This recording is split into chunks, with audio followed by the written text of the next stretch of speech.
Students on campus try to break ties with Wendy's.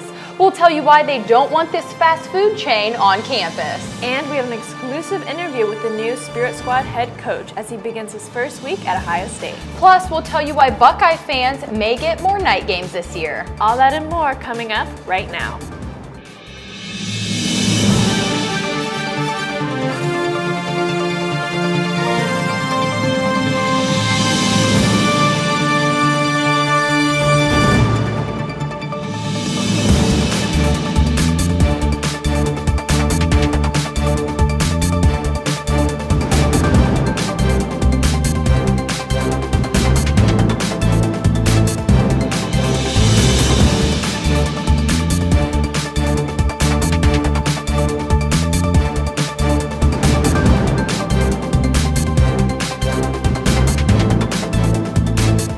I'm Alexandria Chapin. And I'm Alice Bacani. You're watching Buckeye News Now.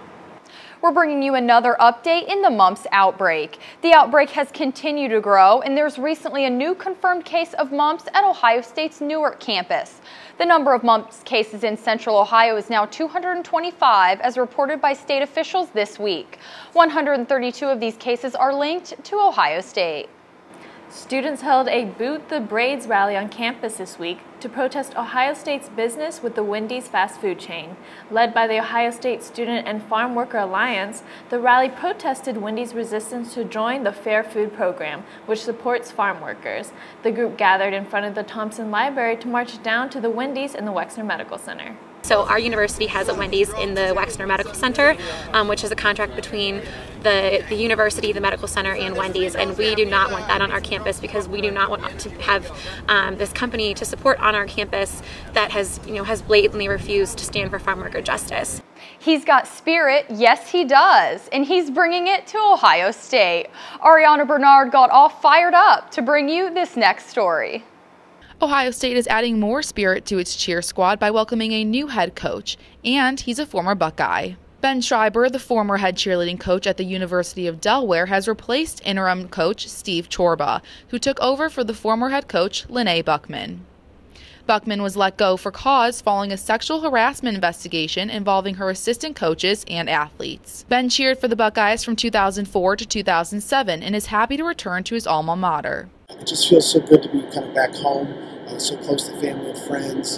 Had a wonderful experience here in undergrad, and just thrilled to be back. Ben is looking forward to many things, especially working with the athletes. I'm looking forward to mainly just working with student athletes, helping to develop student athletes in the classroom, at games, at performances, at events, at the national competition, just helping them become better people from when they come here as a freshman to when they graduate as a senior.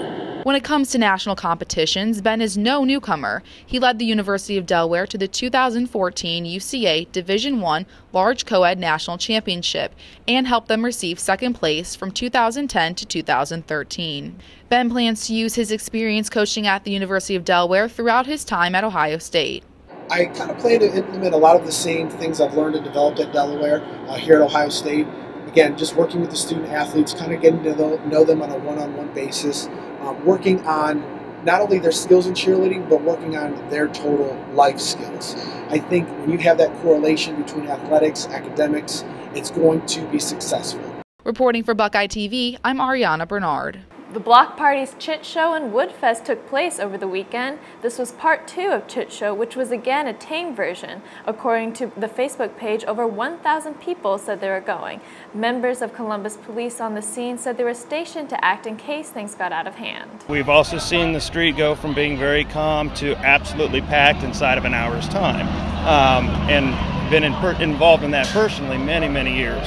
So being out here and being visible in advance will certainly help out a lot, helps the animals and helps out the partygoers who really don't want any problems. This week, 23 student organizations helped form No Place for Hate Week. The 7 days filled with events was created by the network in hopes of promoting culturally enriching and respectful programs that help to enhance students' understanding of the diversity that exists within and outside the Ohio State community. Is to bring people together to show visibility for all of the identities we have on campus along race lines, religious lines, sexual orientation, gender, what have you, and to show how they intersect in so many people's lives and give people an opportunity to see into someone's life. 7,700 pinwheels were planted by about 35 volunteers on the front plaza of Ohio State's Wexner Medical Center.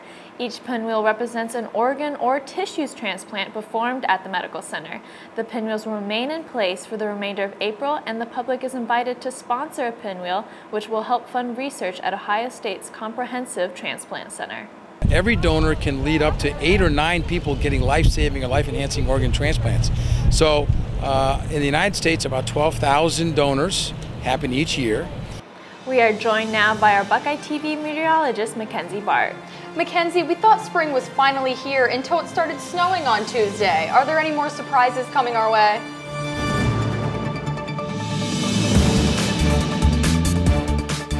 Thanks, Alex. We've gotten rid of the snow, but we will be replacing that with rain today. Starting off the morning, though, mostly cloudy skies, a temperature of 52, winds from the south 3 to 6 miles an hour. And then for the afternoon, we can see some showers. Also the chance of a thunderstorm, temperature around 63 degrees, winds from the southwest 4 to 7 miles an hour. Those winds will shift to the west 3 to 6 miles an hour as nightfall hits. And then we're looking at a temperature of around 59 degrees. Those thunderstorms could continue on throughout the night. As we take a look at our national radar, we can see this band of rain come into our area, sometimes being more intense and increasing thunderstorms. Looking at our surface map, you can see that clearly here by this cold front moving in, and that's not only bringing in the chance of precipitation, but also decreasing the temperature some. As you see here, Friday night, a low temperature of 43 degrees, showers throughout the night, also a chance of a thunderstorm, winds from the west 3 to 6 miles an hour. And then tomorrow, a high of 60 degrees, mostly sunny skies, winds from the northwest 7 to 9 miles an hour. Now let's take a look at our 5-day forecast. Saturday, a low of 40 degrees.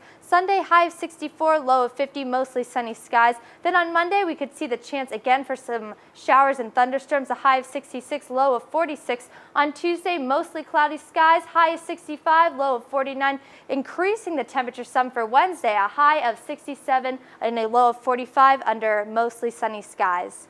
I'm meteorologist Mackenzie Bart, and that's your Buckeye News Now weather update. Back to you guys in the studio. When we come back, we're joined by our sports director, Franz Ross. He'll be bringing us a full campus sports report. Don't go away. Welcome back. We're now joined by our sports director, Franz Ross. Thanks for joining us, Franz. Thanks for having me, Alex. It was announced on Tuesday that the Ohio State football team is scheduled to play in 3 primetime night games this season, 2 of which will take place at Ohio Stadium. After the Buckeyes start on the road, they will play their first home game of the season against Virginia Tech at 8 p.m. on ESPN. From there, Ohio State will have back-to-back night games later in the season, starting with an 8 p.m. matchup with Penn State and State College before coming back to Columbus to take on Illinois on November 1st. While these 3 games have been officially scheduled, it's been reported that Ohio State's matchup with Michigan State and East Lansing could end up being the Buckeyes' 4th night game for next year. You know, this summer we're putting lights in a stadium, and this year I would anticipate we'll probably have more night games at home than we historically have had. Last week, the Ohio State Buckeyes capped off their spring season with their annual spring game at the Shoe. Our sports reporter Jordan Elwood was at Ohio Stadium to see how the fans felt about seeing the team in action for the first time in months. On football Saturdays, Ohio State fans, different and alike, come together to cheer on the Buckeyes. But this particular Saturday, Ohio State was divided, and fans had to choose scarlet or gray. Definitely gray. I feel like there's not a fair representation of the gray team out there. For the Ohio State spring game, the gray team stacked cornerback Duran Grant, tight end Nick Vannett, and newcomer Raekwon McMillan at linebacker. Another player new to seeing time on the field, redshirt freshman J.T. Barrett, who over the spring was competing against Scarlet quarterback Cardell Jones for the second quarterback position behind Braxton Miller. The students enjoyed watching both quarterbacks. I'm kind of liking Barrett so far. He's impressed me more. I'd say Cardell Jones. I mean, just got that bigger build to him. Although Barrett's looked really well. I mean, gray's up, so. But I think Cardell Jones is looking good so far. Gray defeated Scarlet 17-7. Despite the low-scoring offense, fans had the chance to see some high-powered speed during the fastest student race at halftime. Although Malcolm Branson was extremely fast, Duran Grant took the title. Around 61,000 fans came out to enjoy the game. Just being out here, I mean, it's a beautiful day, getting a taste of football again. because it's probably the best time of the year. So just getting a little taste of it again is always a good sign. As usual, the band entertained fans as they played songs from the soundtrack of Star Trek Into Darkness.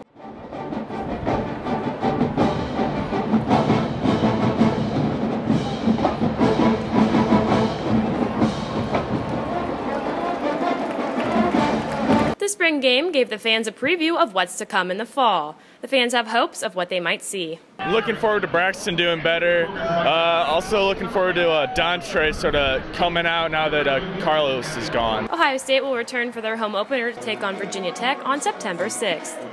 From Ohio Stadium, I'm Jordan Elwood for Buckeye TV. That's all we have for you this week on Buckeye News Now. Remember to like us on Facebook and follow us on Twitter. Thanks for watching.